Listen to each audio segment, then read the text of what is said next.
Hi, I'm John Paul, and a really warm welcome back to my channel. Today, I'm really delighted to be talking about navigating family estrangement. I have in the past done videos about romantic relationships, sort of navigating red flags, that kind of thing. And a quote that I put in there was, "You've got to learn to leave the table when love's no longer being served." And that's in romantic relationships. People can find it very difficult to change relationships or even leave, despite the fact that they're not going well for them and they're really struggling. And it seems to me that that can be even more difficult, actually, as far as that sort of internal conflict and perhaps culturally as well. If you're looking at changing relationships or even leaving relationships with families. So that's what this video is about. It's looking at navigating family estrangement. And I'm absolutely delighted from that point of view to have an expert in the subject, Karl Melvin. He's a therapist and has specialized for the last 13 years in the area, so knows a huge amount about it, so much so that he's also, last year, I think it was, published a book called Navigating Family Estrangement. And I'll put links to that and we'll Karl's social media and that kind of thing below the video as well. But Karl, thank you so much for coming on. Really appreciate it. Thank you, John Paul. Appreciate you asking me. And you've passed the first test because so many times people call me Kevin because the Do way they? the Carl and the Melvin runs, you would be surprised how many people call me Kevin. Well, You put my I name have on. to admit, Karl, I was going to call you Karl Melville. And Oh, yeah, that I, happens sometimes as well. so I have on the paper here it is Karl Melvin. But thank you, as I say, for coming on. Really appreciate No, it. no, thank you for having me here. Can we just start maybe by looking at yourself really and how you and why you specialized in the area? Because it might be quite an unusual area to specialize in. Yeah, I mean, not by design. I didn't consciously choose to work with this issue. You probably found this before where people gravitate towards certain subjects, but the subject finds them more so than them looking for it. It's strange and something I've had to live with personally. It's not something I go into in much detail publicly, but it has been part of my own life. In fact, it's the reason I went back to re-educate as a therapist in 2009. In fact, the first time I went to a therapist was in 2008. And I had been estranged for about a year and a bit, maybe a year and a half. Thought I could deal with it on my own, realized I was failing miserably at dealing with it on my own, and decided to reach out to a therapist. And it was such an incredible experience. I met a wonderful therapist. She's still part of my life now, even though we're not necessarily a client. And from that point forward, I realized I wanted to study to be a therapist. I just thought it was such a fascinating profession, educational, so reflective. It just brought more depth into my understanding of who I am and the people in my life. And I started to work clinically in 2011, and literally from day one, this pattern started to form where people were coming in and they were really struggling with their family. I didn't specifically use the term family estrangement at the start. That wasn't where I hung my hat, but I was working with it. Dysfunctional family dynamics. People often use the term toxic family to describe it. It wasn't until about 2017 I made the decision to go back and do my master's, and I was doing a dissertation. I was trying to find a topic which resonated with my clinical practice up to then. And I came across the term family estrangement, and I just kind of immersed myself in the literature. And I was struck by how familiar it was. Like, this is, I've seen all of this for so many years, in some cases, in maybe my own family, in some cases with my case, with my client work. So I realized this is what I need to focus on. So I did my dissertation. And then I realized that there was no Irish literature on this topic. Not that I was familiar with, I couldn't find anything that was published with an Irish demographic. So I went through this difficult process of trying to get published. Eventually, I finally got published in the Family Journal, and the paper is called The Changing Impact and Challenges of Family Estrangement, which is kind of my bread and butter now. My work, if I was to hone in, I don't just work with estrangement, but I work with specifically trying to understand how is it affecting people and what we can do collaboratively to work through all these challenges and the different ways it's affected their life. That kind of brings us up to 2021. And I realized there wasn't much training for therapists or any professional for that matter around the specifics of estrangement in terms of what it is, why it happens, and how it affects people. So I just started to put together my own training programs, just a CPD, and there was a good response to that. And then someone said to me, Carl, would you write a book on this? And I hadn't really considered it. I had thought about writing a book, but not a book that was a guidebook for people to work with it. Out of that became Navigating Family Estrangement, which was finally Fantastic. published last June. I don't know how long you're practicing. I would imagine it's quite a long time. And you've curated your own style over years and years, but you may not document that. It just comes naturally. To have to put that on paper, it Mm. like, how do I work? How would I respond to this situation, that situation? And then out of that came the estrangement toolbox, which is part of the book. And then again, you're just breaking down how does it affect people, what are the challenges that they're facing, and then what do we have available as therapists to resource them through those. Well, I mean, can we start perhaps by looking at you to say to yourself about what it is, family estrangement, and the different forms of it as well? You know, somebody might think that it's about not talking at all to members of the family, but of course, I'm sure for quite a lot of people, they may not even realise, or they may be doing it consciously. They're redrawing boundaries, looking at expectations. I mean, it's the key starting point. The problem, and I mentioned this in the book, like I found 8 unique definitions of family estrangement. Okay, there is not a singular one, and I reckon that if I kept going, I'd probably find more. And that's because there's different theorists and different academics who are looking at it from different perspectives, and they're trying to frame a definition that aligns up with what they're trying to, their goals of their research. Now, for me, I break it down. I try to make it a little bit simple. Estrangement is a process of where one or more family members, they're consciously creating distance from each other. Okay. Now that distance is complicated and it sits on a continuum. So you're right, there's people who sit on one end of the continuum and they would be described as being more estranged. And in those cases, they may never speak to each other. They may put as much geographical distance from their family as they can. But the other end of the continuum are those who we would say are less estranged, and they may communicate frequently or infrequently for a whole range of reasons, including they might live under the same roof, so they've no choice but to spend time with each other, but they're creating distance through communication. They're not sharing aspects of their lives, they're withholding, they're keeping secrets, they're just trying to protect themselves in whatever way that they can. Sometimes it's because of circumstance. So I would see siblings who are estranged, but because a parent is ill, or maybe they're on their deathbed, or maybe they've passed, and there's all of these practical matters that have to be managed in terms of inheritance and probate and whatnot.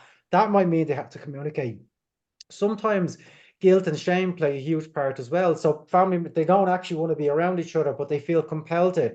They feel so bad about themselves and they reconnect. Or there may be external pressures. There could be pressures from within the family, not necessarily with estranged parties, aunties, uncles, friends, family members, whoever is part of their kind of estrangement radius. They may say to them, well, you need to talk to your family, you need to connect, you need to speak to them. And that may prompt them to maintain some contact, even though maybe it doesn't align with their experiences and how they feel. But people move up and down this continuum all the time. The continuum is actually a real concept. It was designed by a researcher called Christina Sharp. Um, she was coming at it from the perspective of sons and daughters who are estranged from their parents. But at different points, because of circumstance and of life and age and status, they may be really estranged in that the physically estranged, there's no contact, and they might move closer for a period of time where there is contact, whether maybe it's low contact, maybe there's a birthday, a christening, whatever's going on. But then they realize nothing has changed. The dynamic, the family is exactly where they left them, and they move back up to this place, to their safe space. And I know one study found that it wasn't uncommon for estranged people to reunify 5 times over the course of their relationship. So they could move up and down and have periods where they're talking for a year or two, and then something happens. We call them volcanic events, a big row, or maybe not. Maybe they just weren't safe. They were hoping for change, and after a year or two, things don't change, and maybe things escalate in some way. But escalation in a kind of a quiet way. It's not always a big blazing row. Sometimes it's a remark, it's a request, it's a demand, and that's triggering for the person because then they realize, okay, things really haven't changed, and they have to move back down this continuum. But you're right, there's a really common misconception that it's just they don't talk to each other, and they can do. And again, this is just adds to the complexity around this in terms of, and it really adds to the grieving process because this is very much a type of loss. Okay, something has changed with these people. They're not close. They don't trust each other. They don't feel safe around each other, and it may never be recovered. And now you're grieving someone, a relationship that's kind of, there's a question mark. It's open ended. We don't know how it's going to end. They feel like something is lost between them, but they also don't get a funeral. There's no grieving. There's no traditional rituals that we have, and they're really important rituals. They're there for a reason. To publicly grieve, to let the world know I've experienced this, and people can come up and offer some support. People are estranged. They're going through this really difficult process of navigating in modern society what it means to not have a connection with family or not having an ideal connection. There may still be something there. How do you communicate that to people? How do you tell people this without them minimizing your experiences or telling you, actually, look, just get over it, just go and talk to them, when that just isn't possible. Yeah, and it's so interesting, I think, isn't it? Because if you're looking at romantic relationships, and you use the word toxic actually in the context of families, in say a toxic romantic relationship, there will often be people outside saying you need to get out, or you shouldn't tolerate this. Why would you accept this? You deserve more. But in the context of families, there seems to be a very sort of general cultural thing which always seems to push people back into this kind of collective responsibility. And it can bring up, I think, quite strong feelings in other people if you suggest, I won't speak to a mother or father. It's if you said, I'm not going to have contact with this abusive ex-partner, people would say, I absolutely think that's the right thing to do. But there seems to be something about families, which I can understand from a kind of evolutionary biological point of view. I suppose it's something that really holds society together in some ways, and lots of things are built on it, aren't they? And I think from that point of view, to, I suppose, make allowances, you can see why perhaps more allowances might be made for family than they would be, say, for romantic partners or strangers. But I also think that sometimes when people get used to ignoring things being swept under the carpet, which can often be the case, isn't it? It's that kind of look away, willful blindness, don't talk about it. And in fact, if you complain, you're the problem. If you complain about something within a family, you're causing trouble. Those sorts of things, I think, really disorientate people in life, or really can. So, yeah, it's a tough one, isn't it? There's a lot to unpack there. Yeah. In terms of, one concept I have in the book is the idea of the subjective blur. Okay, so we're here talking about family in a broader context, but because of the biology and the psychology and the sociology of family, it's almost impossible to not bring your family in somewhere in the back of your mind, somewhere people frame this entire conversation around their own family, which is why it's so triggering and makes people feel so uncomfortable. And they automatically jump to a specific bias. And maybe they're not aware of this. In fact, more often they're not, where it'll make them feel so uncomfortable. The very notion that the person they're talking to doesn't have the same relationship they might have with their parents, or even worse, if someone shares that a parent or if any family member was in some way abusive, it makes people feel very uncomfortable. And it eventually, in some cases, shuts the conversation down, but often it leads to this minimizing where people project their own values. I mean, we do have strong family values. I'm very family oriented. Okay, but those values don't override the lived reality of my clients who have all these experiences that are prompting them to feel like they won't have a relationship with their family, or they can't have a relationship with their family. And it's why there is such a stigma surrounding this. And one of the courses I do, it tries to explore why there is such a stigma around it. But it's an uphill struggle, to be quite honest with you, because it really speaks to that tight bond of family and how important it is. And it is important, and I know it is. And family is incredibly important to me. But we have to be able to look past those subjective attachments to the bigger world and people's experiences. But another thing you said there about intimate relationships and the knock-on effect the family might have, like, we're not designed in such a way to neatly compartmentalize one relationship over another. I mean, they will infiltrate, they will contaminate at different points. And that's just the way it is, based on dynamics between the different people, male to male, male to female, hierarchies that happen almost unconsciously, expectations, pressures, boundaries, confrontation. How do you deal with that? Some people bottle up, they're not comfortable with confrontation because what they learned from their family about confrontation. So it is, and I'm part of the work of therapy is kind of help people to slowly pull back internally from their family, not talking to them, not having a relationship with them, but getting a better sense of who they are and how that family is imprinted on them, on their nervous system, on their beliefs, on their values, how they feel about themselves, and then maybe go in and reestablish better relationships with people from a stronger sense of themselves. But again, attachments are complicated. You know, even this notion of going from an insecure and avoidant to a secure one, that's a lifelong exercise. I don't think it's something that just happens overnight. But one thing you said just before we were recording about red flags and identifying. I mean, if you're brought up in a dynamic that's quite dysfunctional, you're being taught to be colorblind. So red flags look purple, blue, and green, and every other color except red. And again, people start to doubt themselves. Many of my clients who are still struggling with their family, they're also struggling with their intimate partners. And there's a mirroring happening in the dynamic where their partner is telling them they're a fault. And then they start to think, well, maybe I am a fault. They doubt themselves profoundly because everyone else is telling them the same.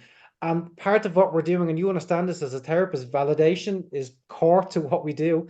Mm. They need someone to say, no, look, I'm looking at this and I can see all the moving parts. And if I thought they were part of the problem, I would tell them. But I think very often it's not them.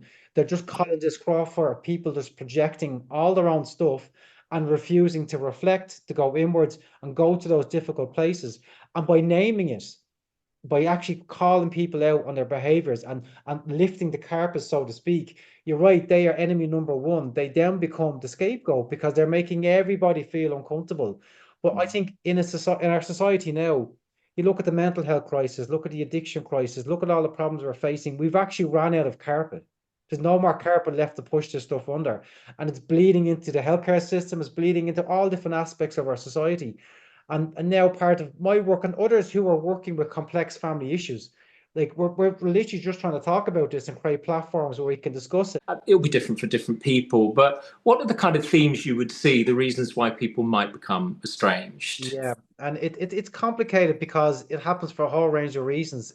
Obviously, I mean, the number one cited reason, particularly from the perspective of sons and daughters estranged from parents, is abuse, in different forms. Maybe more often emotional abuse in the context of my work, although we do see other types as well. Often it's because they feel, if again, yeah, perspective is important. Okay, because I could give a blanket example, but the reasons that sons and daughters cite are very different from parents. And even from the sons and daughters perspective, they may feel like the parent is just being a bit oppressive, controlling, overwhelming, overbearing, expecting too much of them. Now, you could argue that maybe they are forms of emotional abuse, or maybe that's just an anxious parent that's just is trying to, they can't manage their own emotions, their own dysregulation, and they're projecting it onto the son and daughter. And the sons and daughters are pulling back because it's the only way for them to feel as a separate human being. The presence at home is just too oppressive. Often with my own clients, it's an open-ended, I don't really know why this has happened. In these situations, there's kind of three things you do. You try to find out the reason. So that Mhm. means we have to explore communication strategies, how they might reconnect, just to establish what the core problem is. They might have to construct a reason. So that means really unpacking their understanding of the history and how they think it happened. Or maybe the third is living with no reason. Like, and that means finding a bigger purpose to their life past this attachment and this loss that they're experiencing. Like, why are they going through this? Why is it them? That means my going back to family history, exploring previous generations of estrangement there in terms of, again, patterns around loss, around traumatic experiences, around deaths, around divorce, whatever it is, and try and bring that into their bigger understanding of how this may have happened to them. But it's painful. It's incredibly painful, and it's quite heartbreaking as well, John Paul. Listen to people and you see them, they're tortured over it. Even the ones who are clear, I'm estranged from these people for these reasons. The reasons don't give them peace. Mm. If anything, they're just constantly ruminating over and over, playing it again to validate their stance. But we know then that we have to go deeper into how they feel about the whole thing. And often with estranged people, they're caught up in two places where one part wants to attach and the other doesn't feel safe doing so. And they're playing this internal tennis back and forth, back and forth. And this is where, somatic therapy and even just having a good relationship with them where we can hold this middle place where they don't have to make a decision. And underpinning that is often grief, maybe it's trauma, maybe it's also pressures from outside of their life and society's pressures telling them, oh, well, that's your family, it's the only family you're ever going to have, that's the only parent you're going to have, well, that's your sons and daughters. And those pressures are very real. And I see them all the time. And it's disappointing. You would think that we would have evolved past labels and oversimplification, but we're not there yet. And do you have a sense of why that might be? Do you think it is a biological? We use the word Yeah, evolved, yeah, but from an evolutionary point of view, yeah, family being some unconscious, with that sort of stronger together, a way to really make somebody suffer is to exclude them from a group, isn't it? There is a very primal, bullies will do that, whether it's through silence or proactively. There's something very basic, primal from a human being's point of view about knowing that they're weaker or more vulnerable potentially outside of the the family. And it is interesting. I just wonder there, is it changing in some ways? Because I did read an article that more people are becoming estranged from families and actually spending more time around friends. They're sort of making friend relationships somehow their foundations. Or curated family, as one of my clients refers to it. But the Okay. prevalence is funny because, I mean, the most recent statistic came from the US, and that found that 1 in 4 adults are estranged from one or more family members. But even that statistic was probably quite conservative because, number one, they define estrangement as no contact at all. And as we know, and number two, like, not everybody knows what estrangement is. So again, there could be people who are excluded from that, but because they don't recognize their situation, or they're afraid to come forward and talk about it. So that 1 in 4 may be considerably higher. So there's a lot of people who are, they have theories that maybe the numbers are on the rise, and that could also reflect social media changes and how there is a narrative around independence and freedom, and you don't need your family. So, and that may be pushing it. I'd have huge ethical concerns about that because, you're telling someone, yeah, you don't need your family, and walk away. But like, who's there to support them throughout this? Who, they're on their own now living with this, and the feelings that come with this estrangement don't go away. And yet everyone telling them, oh, you don't need them, just go off. And it's not fair. It may not align with their actual experience. They mightn't be ready to do that. They mightn't feel it's appropriate. Maybe they'd rather go back and try. But then when they do that, like, the pain just doesn't go away just because you don't have this relationship with your family. Okay, there are many people who report that there has been an improvement in their life. They feel less stress and they have more freedom. But that doesn't mean that the pain goes away either. It speaks to the chaotic dynamic that they came from, where maybe there's less dysregulation, there's less kind of people looking over their shoulders, trying to influence their decisions. So they have freedom, but the yearning to attach may not be gone. Oh, and again, this is what makes it so complicated, and why practitioners and the general public at large needs to understand the complexity of family relationships. But you're right, evolution plays a part, but so does religion. Really staunch religious beliefs will talk about, or cultural beliefs. I would work with people who are Jewish, I'd work with people who come from Muslim backgrounds, and family means something differently to them than it would do from a Western background. Like, we talk about the importance of family, they would say, what do you mean the importance of family? Family is everything. It's not important. There is only family. And then they're in a position where their family status and situation doesn't line up with these really entrenched cultural beliefs, religious beliefs. And it creates a great angst inside people because they're not happy where they are, but there's no other options. Walking away isn't. And us as therapists, it's not about telling them what to do. It's just giving them a space where they can feel everything. Maybe we might resource them to navigate the situation a little bit better, but maybe the best we can do is just be that one person that gets it, and they know that there's one person they know that understands, and and, Mm. and and we respect their beliefs, we respect where they come from, and we're not trying to force them to do anything else. And you would hope over time that level of support cushions the struggles, and it might help them navigate the storm of it. And maybe it might be a positive change. Maybe they can go back in and actually influence their family, or maybe they do eventually reach a point where they do pull back, but they have the support in place because they're not just doing it out of a crisis, they're doing it quite consciously, Mm. and with a knowingness that I need to have the right people around me. Now, finding those right people is a Mm. challenge. I mean, you mentioned cultural religious differences as well. Gender, is that something that you may have noticed, or does the research say anything about that? Is there any perhaps more of a struggle that women may have than men? So my client base will be predominantly women. Okay, I do get men come in from time to time, but not nearly as much as I would like. But what's interesting, because I only read a study, it was from 2023, but it was a study of sons and daughters estranged from their parents. They were interviewing fathers and mothers, and it was about 8,000 mothers and about 8,000 fathers. 6% of the mothers were estranged from a son and daughter, 26% fathers. Okay. Mm. And yet, if you look at the research around shame and estrangement, and the shame is felt more from mothers than any other role or perspective within the family world. So much more than sons and daughters, more than fathers. So then why is the shame felt by mothers more? And it seems to speak to the role of motherhood, and how it seems to reflect badly that someone may have a son or daughter and isn't out there. You must be a bad parent. You mustn't be protective, which is not true. It isn't always the case. There are absolutely parents who are like that, and I wouldn't minimize those experiences, but it's not a blanket thing. But I think as well, I found another study a while ago. It talks about the social responsibility felt. It's felt more by women than men to maintain ties, which is why I think it's possibly why female relationships seem to be more complicated than men. I see it in my private life. Blokes could not see each other for years and then meet up and there's no problems.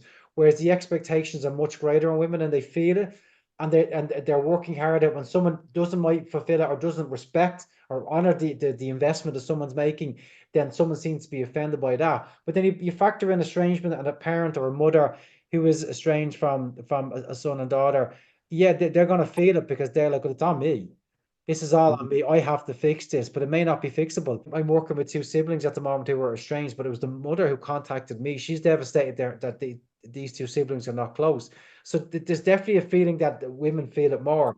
But again, a lot of my clients are daughters of parents, and they feel it hugely. They feel that stigma, particularly when, they're of an age, 20s, 30s, 40s, their pals are getting married. There's the mother and father, father walking down the aisle. They don't have that.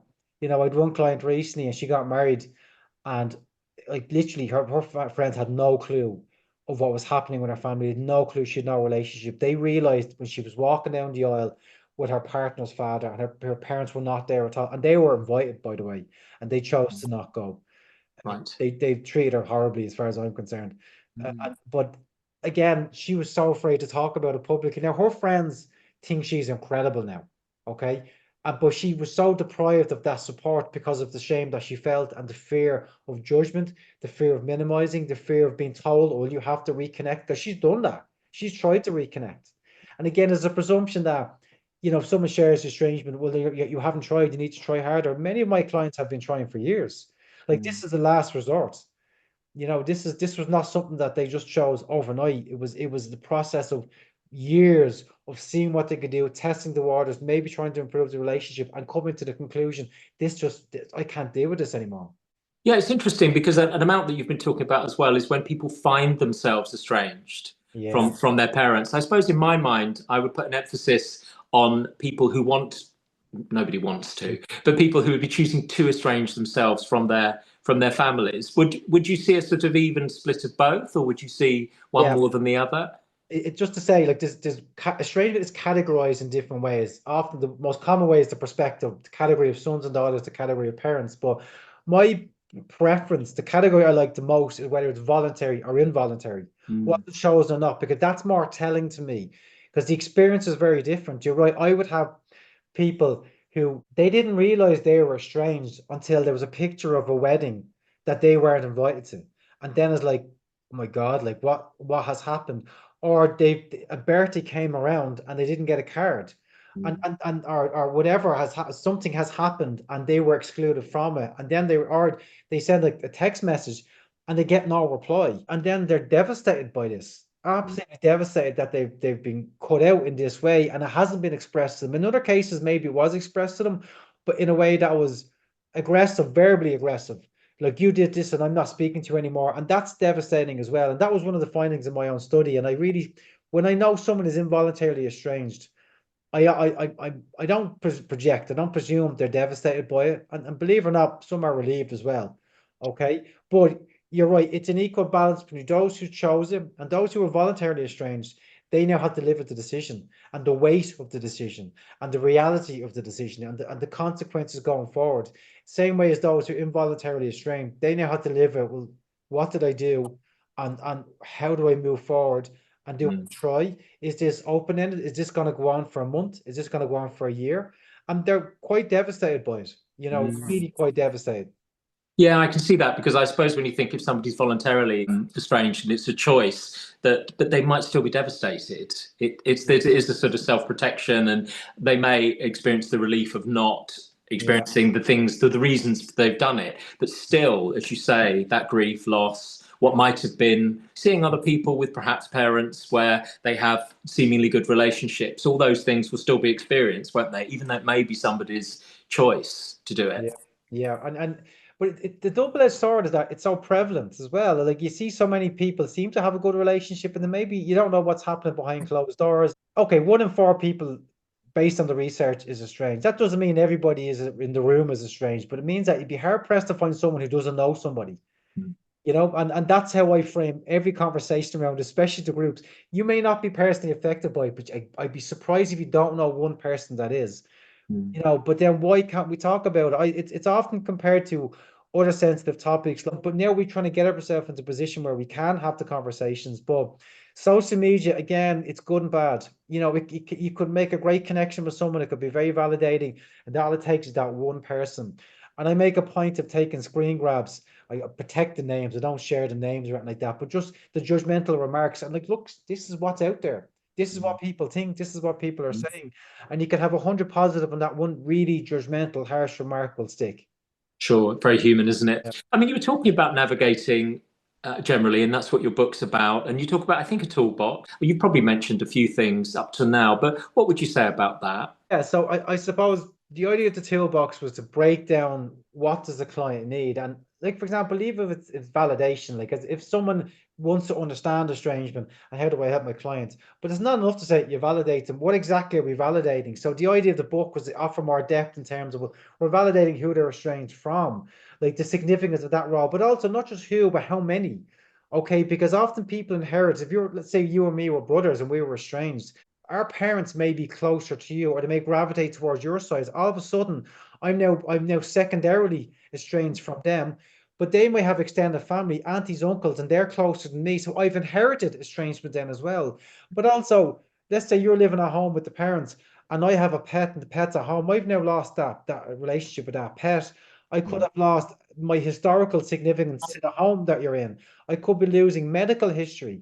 Okay, because I'm not close to my parents now, and I don't know. I could have a condition, I might not be aware of it.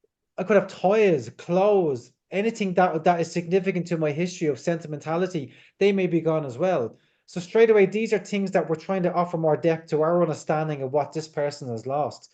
But then the core reasons, because they may be uncertain. So we're trying to validate the fact that they don't really know how this has happened. Even being able to sit with that is important. So that's one aspect of the toolbox. Other aspects of it are more practical. You know, we're in an age of safety now. People are talking so much about safety, but how do we make our clients feel safe? So, you know, I bring in some trauma stuff, but you know, it's not about trauma, even though it is. I would refer to my clients to read all the great books that are out there so much, but some of the stuff I would have would be somatic, just what makes them feel good in themselves. Whereas there's zones of sanctuary, there's safe places in their own home.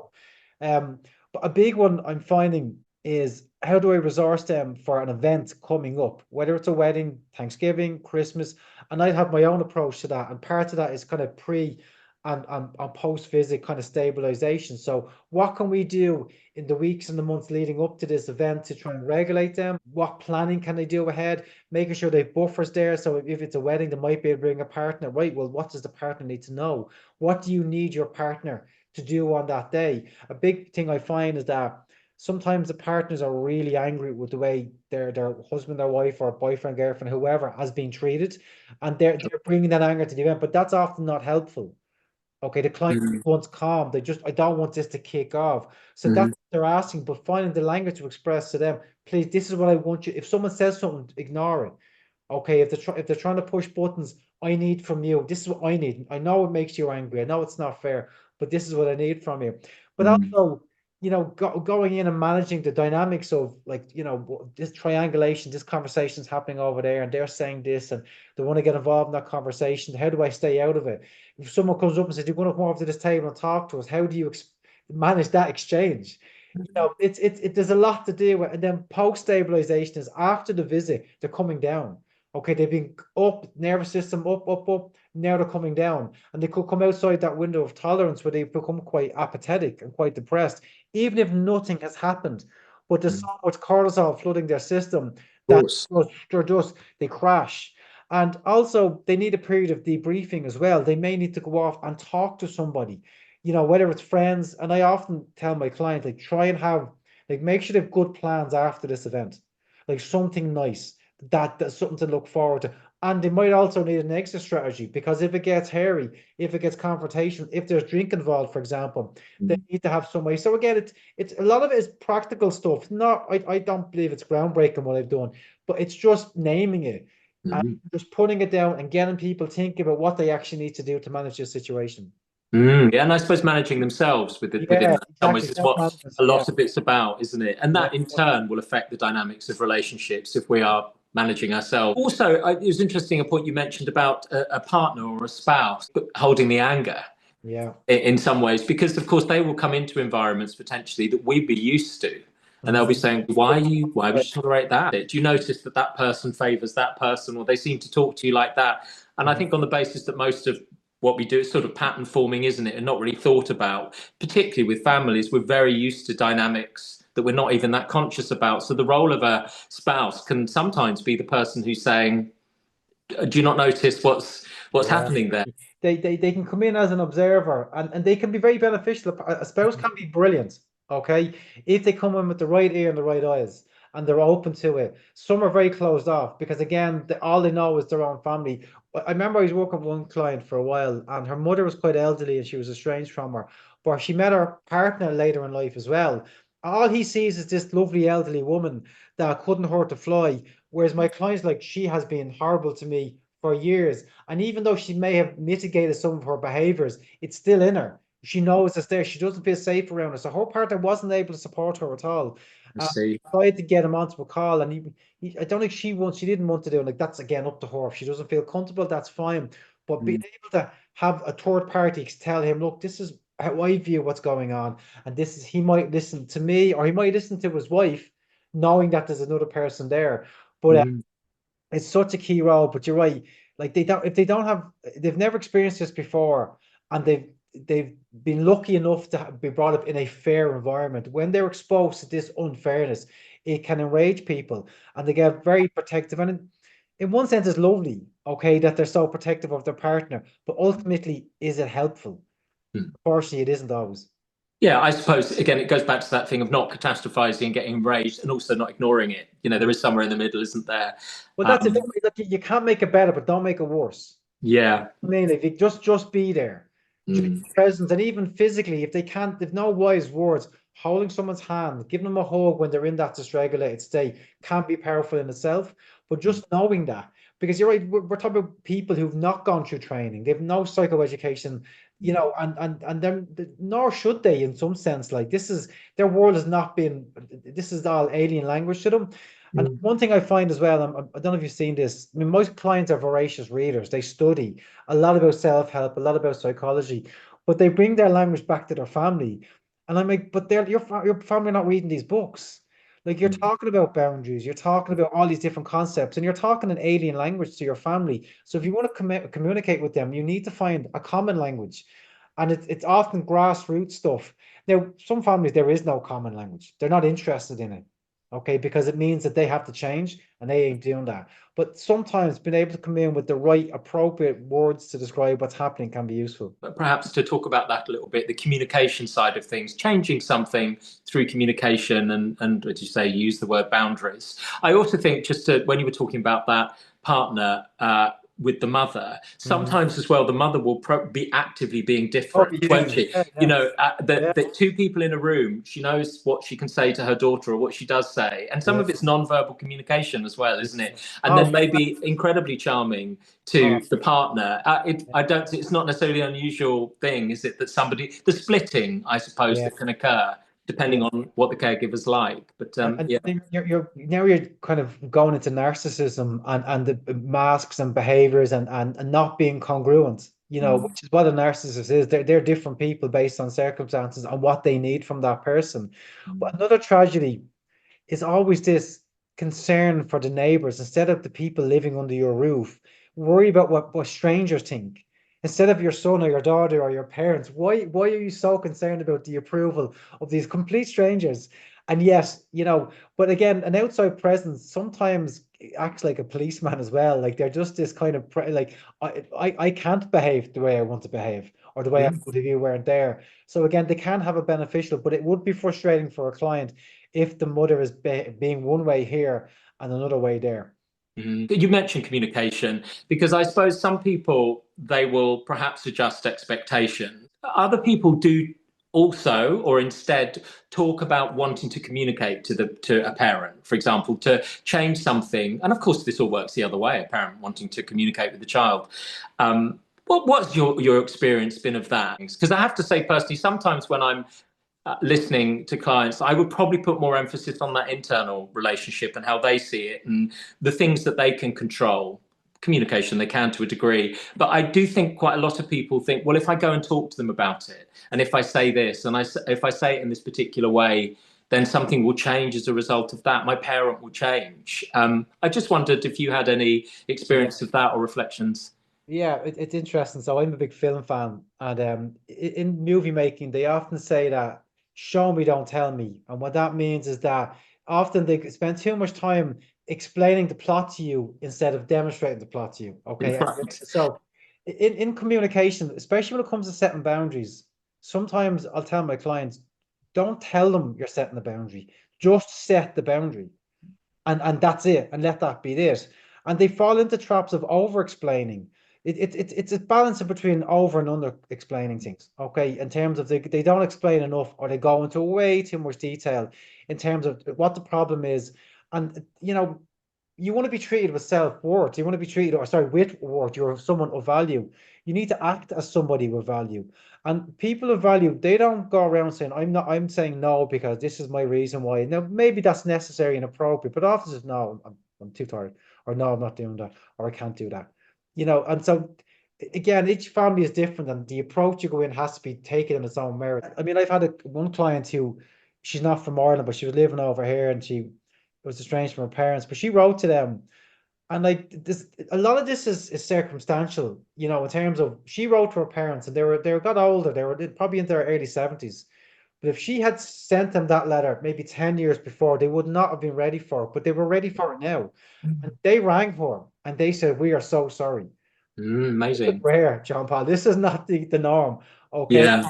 But when people say to me, I want to try and reconnect, the first thing I'll say to them, what's changed? Like, what has changed that's prompting this? Have you changed? Do you think they've changed?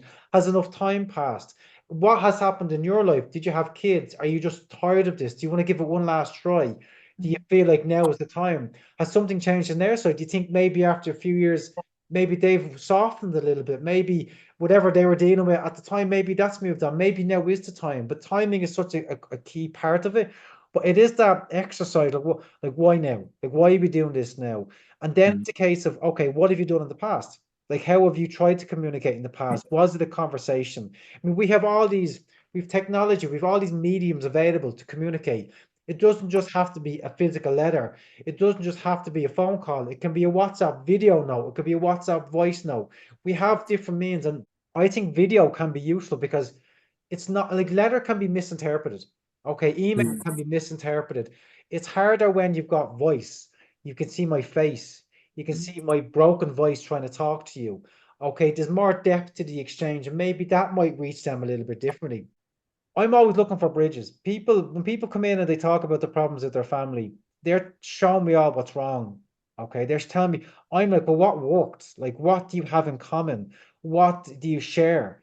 And often it's interests, maybe a set of values, a hobby. It could be a sense of, maybe they both have a sense of humor, like certain programs, certain foods. Okay, so what we're doing was trying to find a scenario that might bring them together. Okay, a Mm. safe scenario that's not confrontational, that's not intrusive, particularly if it's a parent trying to connect with a son and daughter. And like, what do you have in common? Well, we like music. Okay, is there any gigs on? Is there I was working with someone recently, she likes poetry, her son likes poetry, they like art. Okay, go say to them, look, I'm going to this thing next week. It's there, I'll be there at 3 o'clock. You're more than welcome. But okay if you're not. You keep it casual. Okay, and then the problem as well is that people, because they're anxious and they want it to be right now, they jump in way too soon. Okay, Mm. trying to jump in and sort this stuff out, but it could be too raw, too intrusive, too oppressive to this person. No, no, park all of that. Nervous system to nervous system. Look for quality time together, just Mm. physically in each other's company. The other stuff will happen Yeah. later on. And, Yeah. yeah, go on. Well, I was going to say, I don't work with couples, but I do work with people who are talking where there might be relationship difficulties within a couple. And often people will go to saying the thing that they have a problem with. Mm, But the container just isn't there as far yeah, as the relationship. It is fractured. yeah, But their tendency is to, within that environment, to say, well, I'm not keen on this, or this is a problem. And of course, those things have to be given voice. And we're often encouraged now to do that, aren't we? But I do think there's very much something about, is there the containers to do that? And what you're describing, I think, is to create that sort of common ground. And then Yeah. from that place, Mhm. if you have difficulties, it's much easier to do that once that's happened. We're talking about a family issue. It's building familiarity. Like, let's become familiar with each other because they may not have seen each other for a period of time. They could be very anxious, and just keep it civil. And how are we getting on? And maybe you don't get anything. Just enjoy each other's company, and you might even get a hug at the end of it.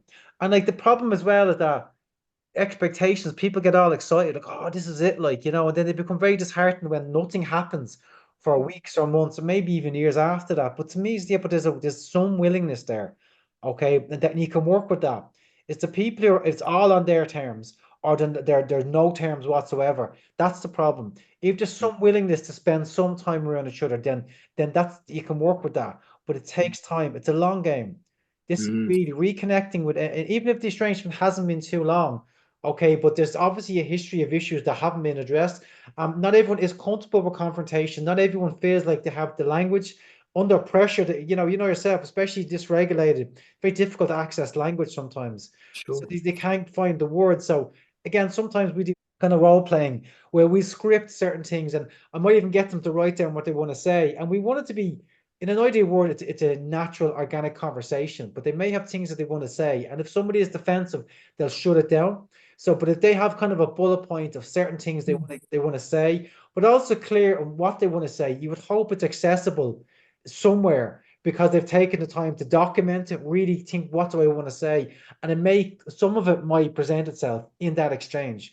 But again, why some people like face to face in person mightn't suit people. They may have to go with digital mediums. There's a little bit of say voice note might be better because they don't like eye contact. Eye contact, again, I know you understand this, very intrusive for people. If someone was staring at them or glaring at them or was angry at them and angry, look, that experience will stay with them. They may not feel safe. So maybe video is the ideal. But if they keep doing the same thing that's not working, well, that's a problem as well. If you're seeing a client and say estranged from a parent and like to navigate that differently, would you see the parent as well? Do you do family therapy effectively or not? Or do you just tend to help individuals with it? Yeah, I mean, ideally, I'm working with I've always felt stronger working with the individual. Yeah. I resonated with their position, irrespective of whether they're a parent or a son or daughter. But there's more and more people asking me, will I meet? And I'm like, yes, I will. Of course I will. Like, and I mean, the process is more complicated. First of all, it's all on Zoom. It's not in person because I'm between homes at the moment. I don't have a physical room to operate in, so I have to do it this way. So then it's like I need to meet everybody individually and see where they're at. Okay, everyone's in different places and they may not be receptive to a conversation. And because again, estrangement can lead to family therapy, but it is different. It's a different phenomena. And family therapists need to understand estrangement dynamics. They need to know what's happening. Why is one person not here and other people are there? Because that could be a bigger problem. If there's 5 people who are estranged and only 3 are prepared to come to therapy, like this could create a bigger rift between these other 2. Okay, so it's a very delicate dynamic. Sometimes we'll get people onto calls. And to be honest with you, I find that people appreciate, I'm very straight with people. And I think that's key to this. How us as therapists, I'm not taking anyone's side here. Okay, I'm in it for all of you. I would like your relationship to be better in the capacity that I can. I'm going to give you all a space. I'm not taking a side here, but there has to be fairness because Definitely. The only thing, Carl, I don't do couples counselling either, although people talk about the relationships all the time. So it's in some ways, lots of the time, helping people with their relationships, a one-to-one therapeutic relationship. One of the reasons I haven't got in the middle of a couple or families, I suppose, is perhaps sometimes there is someone who is more problematic. If you look at narcissistic traits, has those turned up high? The other person's got more the empath, and it wouldn't be an unusual couple. Some people might be more covertly narcissistic, whatever it might be. Anyway, if you said I'm not taking a side, I just wonder whether sometimes there is somebody who provokes more of a reaction internally, but you sort of see what they do, and that's always the thing I've wondered about. Okay, I'm in the middle of a situation like that at the moment with a few people. In an ideal world, yeah, you would just call somebody out. Okay, you would say, no, you are clearly the problem. But in the context of couples, like you're being tasked to improve the relationship between these 2 people. And that's the mandate and that's the ask. So that's where the neutrality comes from. In the same way with families, like sometimes it's glaringly obvious as you're the problem. But if I name that, if I take a side, I'm not helping this situation. They're not improving as a family. Like if someone has been really bad, I've heard of couples counselors calling aside one person saying, like, your partner is the problem. And they so you're treading the line because you don't want to advocate for bad behaviors either. And if particularly if they're damaging, there will be a time when you might have to say to somebody, I'm sorry, but like that's not on. But like again, it doesn't present too often. They put on their game face when they come to therapy. Right. But there is a situation at the moment, a couple of siblings, and one suspects the other's a narcissist, and I met the two of them, and that person could be right. I'm not sure. But I've only had one conversation with it. But you know how I know someone is a narcissist? When How do you know? they say all the right things. Mm, They say everything they think I want to hear. Whereas if someone is genuine, they're not painting themselves in a positive light all the time. mm, There's a sense of that they're struggling, that there's a sincerity to it. But with the narcissist, they're just saying all the right things. And mm, no one is that perfect. No, mm, they're not like, because even like a normal person will give out about somebody. A normal person will use language. Not a normal person will they're just like, well, and this and this and this. No, well, maybe I made a few mistakes. I'm like, no, you're not. You're just saying what you think I want to hear. mm. No, I don't get many narcissists coming to therapy. Yeah. The Yeah, I odd, think that's the case. It's often the other person, isn't it, who might come to but therapy. when I see it like, and I'm not going to claim to be a narcissist expert, but from my experience, they don't change. Mm, Okay, I think there is a percentage of maybe, I don't want to misquote. I thought I heard 2% of narcissists may change, but mm, generally speaking, the way their brain has been structured through both a combination of nature versus nurture and these experiences of shame and coupled with maybe a biological predisposition, they're not gonna go to the places that are needed to change for them to start to become someone different. And there's a great tragedy that comes with narcissists because oops. I mean, does a Yeah. narcissist choose to be a narcissist? Can they be any other way? It's Mm, just the way they're wired. And like, even though it's a double-edged sword, again, because they do profound damage to people in their relationships, at the same time, they're destined are doomed to this kind of fate of never really having a close relationship with another human being. as you say, it's very sad as well, isn't it? Not to be able to love and be loved. Fundamentally, that's the thing that's lost, isn't it? It might sound like a funny thing to say, but the benefit, so that what somebody might experience if they have made those changes, or even physically entirely disconnected from a family member in difficult circumstances. What about that side of things? Yeah, so that's a very divisive aspect of it, because many people are in a great deal of pain and they don't appreciate that this has been framed in some positive sense. I'm working on a presentation at the moment, and again, the title, which may trigger people, it's called "Our Family's Overrated," and the reason, Families are overrated, did you yeah, say? I'm asking the question, are families overrated? And what I'm doing is I'm drawing in all of this research that says that all these case studies and people say, look, my life, the dynamic was so bad, but now I feel like I can just live my life. I often think of getting back to films, Lord of the Rings, the Eye of Sauron was this eye overseeing everything. That's what it's like for people when in these family dynamics, they feel like there's a presence watching over them all the time, controlling their decisions. Whereas Mm, now they feel like they have autonomy. I don't have to worry about what people are thinking. I don't have to overstretch myself. With many of my clients, they find themselves, they are in that caregiver position where they're providing emotional, physical, and often financial support, but they haven't got the money themselves. So they're stretched. Now their money is their own. Now their time is their own. Now their space is their own. It belongs to them. It doesn't belong to their family. But again, that speaks to expectations and what's being demanded of them.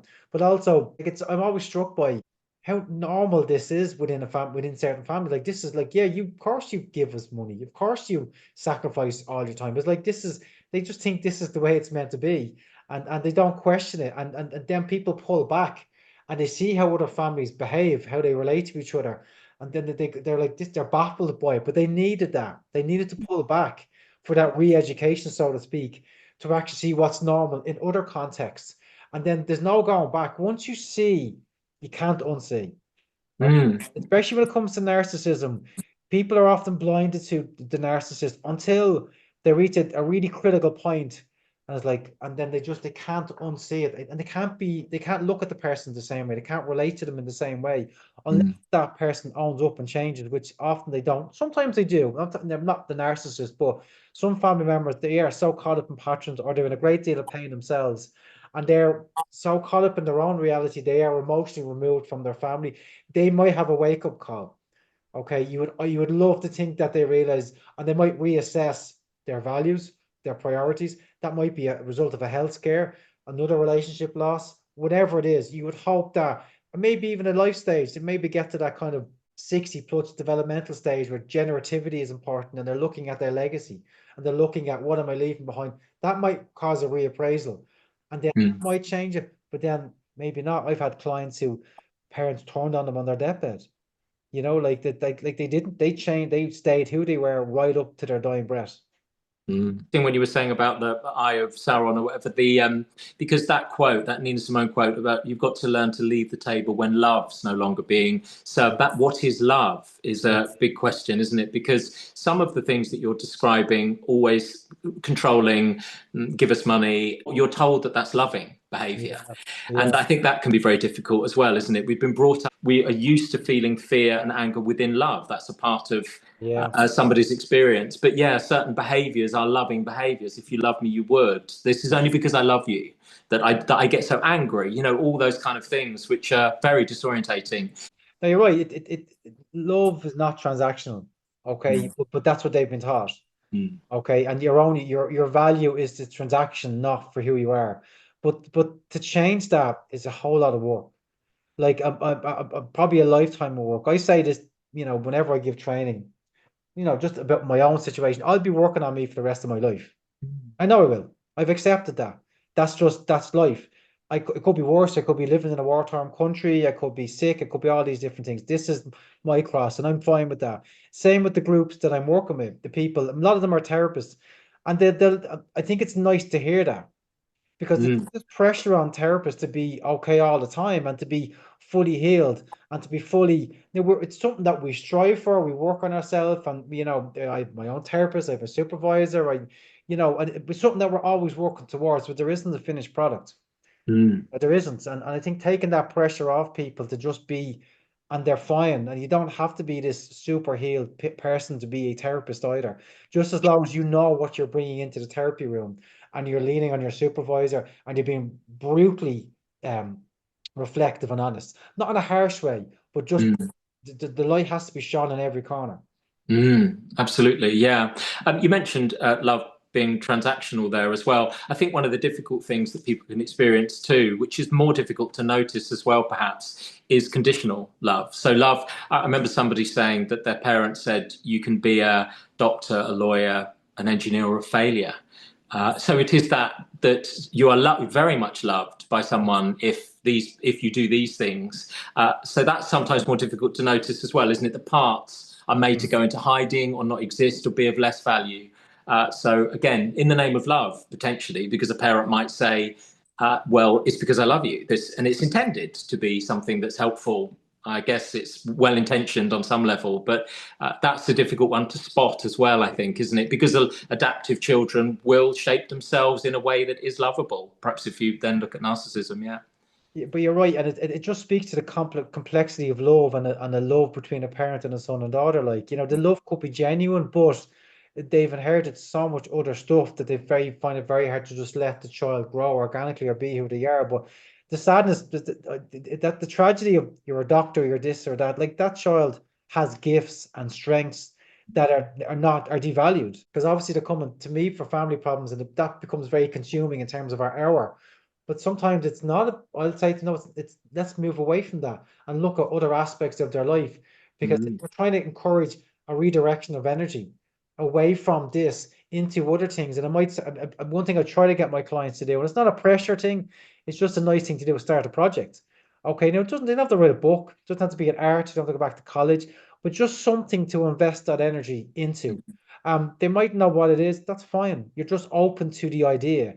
And wherever you are, just explore the environment they're in, whether in a city centre or in a park or out with friends, just being open to whatever. And that might present themselves an opportunity of something that they might invest maybe something creative, maybe something practical. Mhm. You know, even if they're rearing kids, and maybe they know my project is my kids, and we're great, okay, but then as long as you own that and you're putting that energy in, you know, Mm. but they still need to know where their own parents and their own experience of being a child plays into that. Sure. Yeah, I think it's a great suggestion. I mean, I was going to ask you about advice or a piece of advice for somebody. I guess you might be in the way you've categorized, but voluntarily or involuntarily, maybe it would be different for the two. But is there a piece of advice that you would give? Yeah, because there's so much to it. But I mean, there's no right or wrong way to experience families and family estrangement. Okay. Like whatever way, if everyone's watching this and they are themselves estranged, like that's how you feel. That speaks to your history with your family over an extended period. And no one has any right to tell you otherwise, to tell you you should feel this or feel that. And like often I see this competition, even amongst people who are estranged. I run these support groups every now and again. Because our kids are so young, I don't have the time to do them that frequently. But when I do, I try to make it clear, lads, this is not a competition. Like one person could be really depressed, the other person could just be fine. But like there's reasons why this person is feeling here. You could be further down the estranged continuum. They may have different types of support. They may have a biology that's maybe predisposed to certain things.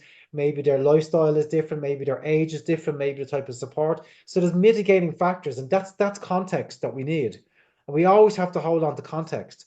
Now, Mm. even in terms of family conflict, there's a whole thing around you need to let go. Well, no, people hold on for a reason because that's their context why they ended up here. They need it. So it's not for us to say just forget about it. And they may organically come to that when they've had time to work through a lot of Mm. the pain and the hurt and even the dysregulation that comes with that context. But there's no universal way in which a person should be affected. It's whatever you feel it matches you and your history, and don't let anyone tell you otherwise. Mm. Well, thank you for that. Yeah, and absolutely. And buy your book as well, of course, Well, which will be it's there, it's on Amazon, it's on the Rutledge website. I'll put up again. Navigating Family Estrangement. And just to say the image of the ripples, Mm. reason behind that was to the rippling effect that a rift. Again, let's say you and me are brothers. The conflict doesn't begin and end with just you and me. It has a ripple effect across many areas, many people in the family, many areas of a person's life. For example, if we were estranged, I could be very upset. I may struggle in work. I may struggle with my partner, with my kids. It's just this constant rippling effect across society as well. Mm. And just being aware of it, and hopefully we can start to educate people a bit more, not just on an individual level, and not just even professionals, maybe government, maybe Mm. care organizations, maybe the HSC, maybe the NHS, whatever. There's an exercise that's required there to educate people. Because it's generated even within families, generations up and along. But our children, for example, they would be affected, wouldn't they? About Yeah, cousins and that kind of thing. What I mean is, it gets carried on down this is it. This as is the well. ethical dilemma. You're right. I have to think about not just my clients, but their kids and their kids and their kids and their kids. And Mm. which is why I don't have a pro estrangement policy. I don't tell people to do this because I know that it will have a ripple effect. We just need to sit with it and find out why it's doing it. And in some cases, some people think I'm estranging from my family, but it's now giving me a chance to be more present with my kids. Maybe that will disrupt that cycle. Okay. Mm. In other cases, maybe it's a case of no, I need to try and reconnect because there's so many other losses associated with this, and maybe we can reduce that impact. Or maybe they're not an option. Okay, Mm. maybe there is no option to reconnect, and then and maybe they don't feel like there's benefits either, and it's sitting with that as well. But it's tough, but it's great work as well, John Paul.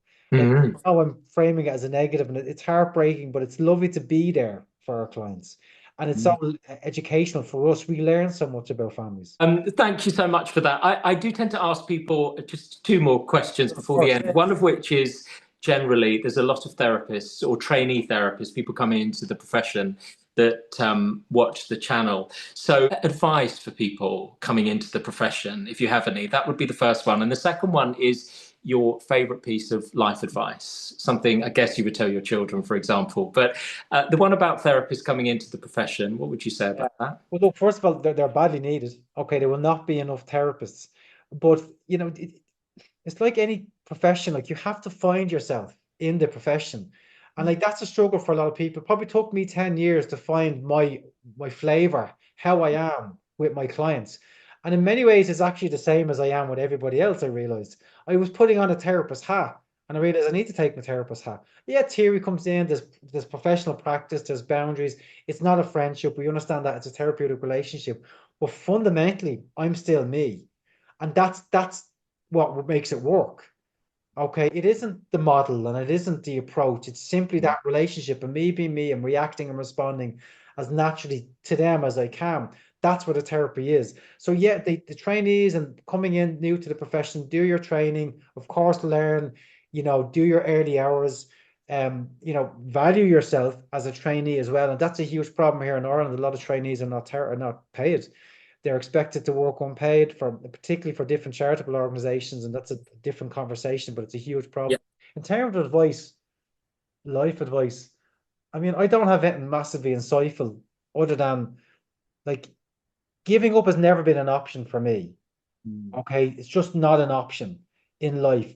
People will face challenges. There'll be relationship problems, there'll be health problems, there'll be professional problems, whatever it is. But like that to me is the fundamental of resilience. It's just a philosophy. Don't give up. Mhm. Okay. And whether people are trying to do whatever's going on in their life, and if they're watching this particularly because of the topic of family estrangement and they're struggling with their family, and I'm sorry if they are, but don't give up on yourself. Mhm. No, there's dark days for people, because they feel very hopeless. They feel like no one's going to get me, but don't, there are people that get them, but just keep going every day, particularly on the bad days. Mhm. Just get up and have a shower and show up. That's the best you can do, but just don't give up. I wish I had something more insightful or wise to tell you. I don't. I think that's an incredibly powerful message. Yeah. Thank you. Thank you. That's great. I appreciate it. And generally, thank you so much for everything you've shared. It's been really interesting, really helpful, I think. I think people are going to love it. So No, I thank you. appreciate your time, John Paul. Thank you so much. And it's funny because of my publisher's academic. I don't get podcasts. I've really struggled even to get media work or deep to Okay. talk about it. So I appreciate you reaching out and not inviting me onto this. You've developed a platform. You're doing great work, and thank you so much. Oh, thank you. I appreciate it. I will put below social media links, of course, the link to the book, and anything else you want me to put there as well. But thanks again. And yeah, you take care. Yeah, talk to you soon.